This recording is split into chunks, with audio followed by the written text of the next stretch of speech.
Welcome to a special Oyster Stew podcast series presented by CRC Oyster and Morgan Lewis. This week's episode is part 3 of the series.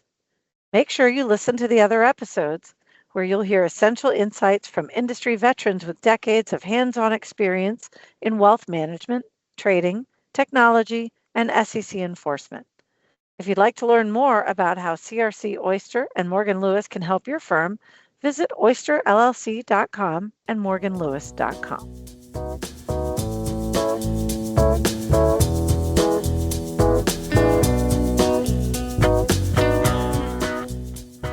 With the evolution of AI and the vast frontier facing the financial services industry, Oyster Consulting and Morgan Lewis have partnered to bring to light some of the critical challenges, threats, risks, and the opportunities that we're all thinking and talking about.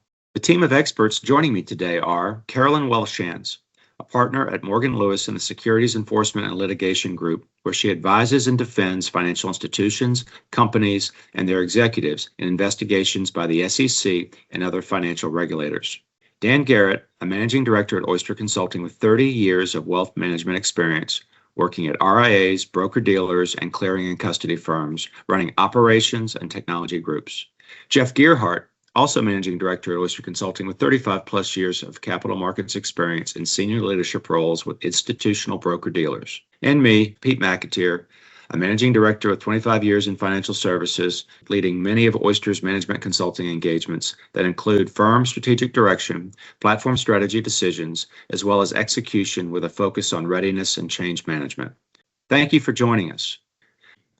So Dan, the first question is coming to you. Have you encountered instances where AI deployments led to unintended consequences? What lessons were learned? That's a great one, Pete. There's so many out there. I'm going to pick on two. One that's probably the most common that we've all heard about. It's been in the papers, been around, which is somebody using AI and not verifying the information that it provides back. So we all know that AI hallucinates. It makes up things. That's not a bug. It's as much as it's being creative like human brains. Sometimes it gives you creative things to say or to talk about, which is great when you want it to be creative, not great when you're trying to look for facts and you're displaying what you're getting out of AI as facts. And so the recommendation that we have is always verify, trust but verify anything that these generative AI models provide to you. One of the tips that I like to provide is just, ask the AI model to provide you with its sources and double check those sources. They can provide hyperlinks to sites. It'll go there. You can look at it. And that's a great way to just double check that what it's providing to you is accurate. But the other thing I wanted to talk about was very specific to our industry and some things that I heard that was some stories that I heard from financial advisors in our space. There's been a plethora of AI agents that are being used for note-taking. So they are being used by financial advisors to listen in on the phone call that they have with clients. And that helps them with note-taking, and it helps them summarize the call. They can chat with it afterwards and say, what did we talk about? What were the takeaways from the phone call? And the generative AI will present back, just a nice summary of the call. It'll provide a to-do list that you can take and provides potential time savings. And what you hear a lot of times, it might be some hype from some of these different providers, but this can save up to 5 to 10 hours of time for financial advisors in that they don't have to take notes anymore. They don't need to transcribe notes. They don't need to provide notes to their sales assistant. Sales assistant can go in and talk to the chatbot about that conversation that was had and get the takeaways. And so there is a potential opportunity, and I've talked to financial advisors saying, yeah, it's a game changer for them. It's been wonderful. However, I talked to another group of financial advisors that said, no, it's an absolute nightmare. It's terrible. Because right now what they have to do is they have to then get the transcript from the AI conversation. They have to review the transcript to make sure that everything that was said, so again, comparing their actual notes to what the AI is producing, is saying is correct, verifying it, making changes to it, and then providing it to compliance to be recorded. So how can you take something that, for one group is saving them 10 hours a week and another group where it's costing them time because they're going through and reviewing it? And what I'll say is it's all about adoption and the way that some of these applications are put into place. And so I put it out there as just a warning that when you think about implementing generative AI and using it in different models and so forth, really think about the consequences to the process and the flow and the requirements that you're using it. Now, some firms' compliance departments may not be requiring that, other financial advisors to review and make changes and store those notes, and others may. We can get into whether they should or not. But it's about implementation and then understanding the consequences of what happens there. So those are two that I just wanted to point out. Hey, Dan, just a quick clarification on that second piece. Do you think it has more to do with the firm's policies and procedures around managing the AI tools? Or Absolutely. is it okay? Yeah. And that's, I guess, Carolyn might want to weigh in on this when we turn to her as well. I didn't want to step on toes, but it just feels like you could really create some onerous oversight and review if you didn't trust and didn't have the experience with the tool set. Absolutely correct. Okay. And we could get into an entire discussion around that of whether, these recorded phone calls are admissible and things that you should be storing in your books and records or not. Some firms are arguing that no, there isn't a transcription. It's just the AI has learned about the call and you can talk to it about it. Yes, you can ask it to create a transcription, but that's only if you ask it to do that, right? So at that point, the transcription of the call exists, and then it should be stored and it should be made sure that it's accurate, right? So there's a lot of gray there and ways to think about it, but it absolutely comes back to policies and procedures and thinking these things through before you run out and implement a system is to think about the policies and procedures that you're going to put in place and really think through, is this going to make things better or worse in terms of operational efficiencies? Okay. So Carolyn, I'll turn it over to you for your feedback. This is right up your alley now. Yeah, I mean, just to what Dan was talking about, I mean, I think he got right to kind of the central tension when you come to AI, that it's got this incredible promise, a lot of ways that, people just generally have been able to identify efficiencies and positive things that it can provide to a business, including in the financial area. But at the same time, you got to think about the fact that, okay, so what are the regulatory requirements? What is this going to mean for our governance? What are the things we've got to think through of how this fits into either what we're already doing, or does it create a new obligation on our end that we didn't have to deal with before? And that's not to say you shouldn't adopt the AI if it makes sense for your business. It's just that you've got to think all of this through, think through the different regulatory regimes that might apply to your business. And then what do you do as a result? Okay, awesome. Thank you, Carolyn. Just a quick question, Jeff, just in case you've thought about this or maybe seen something out there in this space, but high-touch trading desks, they're talking to their firms. You see this has this reared its head in that space? In high-touch trading desks, I would say not as much as the algo market making desk and the model driven desks. Is really where you see heavy use of AI, heavy use of data, AI to manage that data, make trading decisions. That's where it's really coming into play. The high touch desk is still a lot of the good old fashioned voice communications, providing guidance to the clients and moving on from there. And I guess those are already recorded lines and the transcripts would just be additive to the existing policies and procedures, right? Fair. When you think about a user coming into a high touch desk, they're seeking guidance on bringing a large position into the market to liquidate it or accumulate or something of that nature. So they're looking for consultation, and I'm pretty sure they're still going to want to talk to their trading or sales trader, if you will.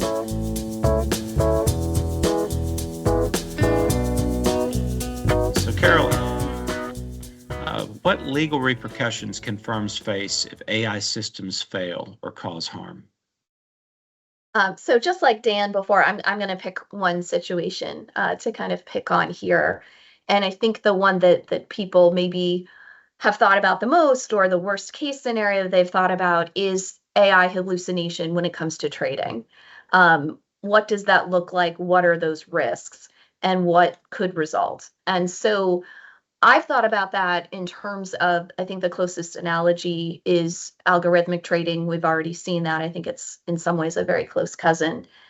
And the SEC has brought cases there where there have been, allegedly runaway algos or trading algorithms that, didn't perform the way that they were supposed to, and resulted in, a flood of orders, for example, going to the market. And in those situations, the SEC has brought cases against the broker dealers involved under Rule 15C35 of the Securities Exchange Act of 1934. It's sometimes referred to as the market access rule. And what that rule generally requires is that broker dealers have some pretty specific types of controls in place. They really come down to some financial risk and some regulatory risk controls that are really designed with the intent of preventing what people in the past have referred to as a fat finger error. Somebody enters an order for $1 million when they meant $1, or, 1 million orders when they meant one. You put in too many zeros, sort of thing. And these controls are supposed to be in place to make sure that if that order, that erroneous order, would exceed, for example, a credit or capital threshold for that specific customer, and for the broker dealer itself, the order gets blocked. It doesn't ever get placed. So you can see how that's something that might be looked at if there were an algo that hallucinated and then similarly placed a bunch of orders that run contrary to the financial risk model of a broker dealer or its customers, for example, or something else about their trading. And so again, kind of like we were talking about a moment before, that's not necessarily a reason to not adopt AI if it makes sense for your trading model and your business. But I think it just means you've got to think about that sort of rule if it applies to you as a broker dealer. And have you thought about how algorithmic trading in the past, if you've done it, or even if you haven't, might now be implicated by AI under this sort of rule? How do you put that into place? How do you make sure that your automated controls are keeping up with, for example, generative AI that might be changing over time? So are you thinking about how to make sure that you're surveilling for those controls once you have them in place, and that you're comfortable that you've got that control? So I think that's one kind of very specific example of the legal repercussions that could come about when we're talking about AI and trading and financial firms. Terrific. Thank you, Carolyn. Jeff, I'm going to turn to you. Anything else to add there? I think that is actually an excellent example. We do a lot of work around the market access rules, and we're well aware that there are a lot of large penalties and fines that can go into place. That's just from the regulatory aspect. Then there's also the trading losses and the true financial losses you're incurring. It's a big deal. And when you're using these models or AI to guide the models, things can go haywire pretty quickly. So you got to have the right controls in place, not just on the credit and capital aspect, but the erroneous order controls, testing that's involved, which is actually required by the rule to do the certification. There's a lot firms have to do when you have direct market access and you're using trading models and AI to make decisions. So excellent point. So Jeff, how can firms proactively identify and mitigate risks associated with AI in trading operations? Thanks, Pete. I think there's lots of ways to answer this, and I'll give some specific examples, but I think all the core risks have an underlying theme, and that's that industry knowledge and expertise is essential. It's key to managing and mitigating the risks. So in other words, artificial intelligence, great. Somebody needs to know what it's doing and to evaluate the results. I think it's going to become a larger problem when you talk about trading operations and settlement functions.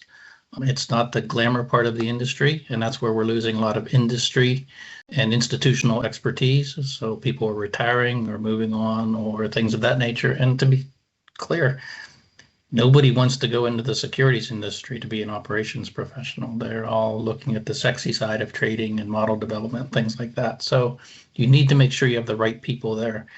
Key staff is essential to understand the basics of the process and evaluate the results of the AI results, the trends, the data analysis, things of that nature. So that first and foremost is knowledgeable, well-trained industry professionals. Second, I think this is where a lot of companies need to evolve, and where I think we're seeing more work is firms need to have an AI framework that defines the governance and accountability. Simply put, you need to make sure the company knows how AI is being used within the firm, that there's an approval process, that people aren't just inserting it in the process and moving forward from there. So those are what I think are my priorities. When you get into the specifics, such as model risk, the model could be, producing an incorrect output. So you need to have the right level of model validation in place, stress testing, and honestly, regular retraining, and viewing the results and making sure that they're meeting your expectations. A couple other risks that I think are really key: data quality and integrity. That's been a big deal for me. I've been in this field for over 34 years. Data quality is key, and these models can analyze huge amounts of data very quickly, but you better have, regular, rigorous data cleaning, make sure it's valid, make sure it's accurate, make sure it's not corrupted, those types of things. And then when it comes to the use of AI for operational risk, you need to make sure there's transparency. There's audit trails on what it's doing. There's some type of metrics that you can use to review the results to make sure they're reasonable, and an escalation process. And the last thing I'll state, even though there's probably a bunch of other risks, such as cybersecurity and other things you need to focus on, is change management. We've all worked in large companies, and they get content doing things one way. Well, AI continues to learn and evolve, so you have to provide training, ongoing management of anything that changes in the process that could affect the models, and involve, not just the technology team, but the end users and the people that can actually evaluate the results. So there's a lot, I guess, to answer your question in terms of how you could mitigate the risk, but those are what I think are the keys for me. Yeah, thanks, Jeff. I agree. Much more to come. We're just getting in the door, through the door with this right now. Carolyn, anything to add on the trading operations? I think what Jeff said was really thoughtful, and for me, it helped clarify kind of the thought of AI isn't plug and play. Obviously, we've been talking about that. And I also think it's not necessarily correct to think about it as a substitute for a lot of the uses we've just been talking about. It might be an enhancement. It might make things better. But as Jeff was talking, it was clear kind of each of the steps he was talking about, you do still need the people. You still need the knowledge, whether it's in terms of oversight, or it's the training of the model, or it's, thinking through what you really want it to be doing and the knowledge you want to be imparting to it. It's still a partnership with the people who have that knowledge, and have those contributions. And I think that might be a good way to think about it. Again, not a substitute or a plug and play, but an enhancement, if that is in fact what it would be for your business.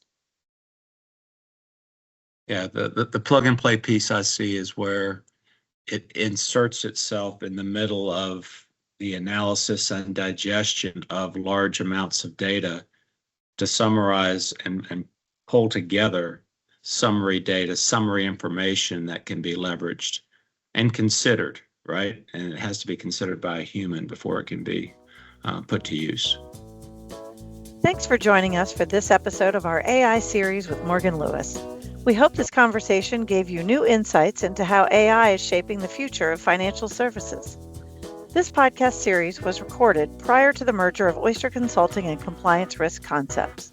Be sure to subscribe so you don't miss upcoming episodes as we continue exploring the legal, compliance, and operational impacts of AI.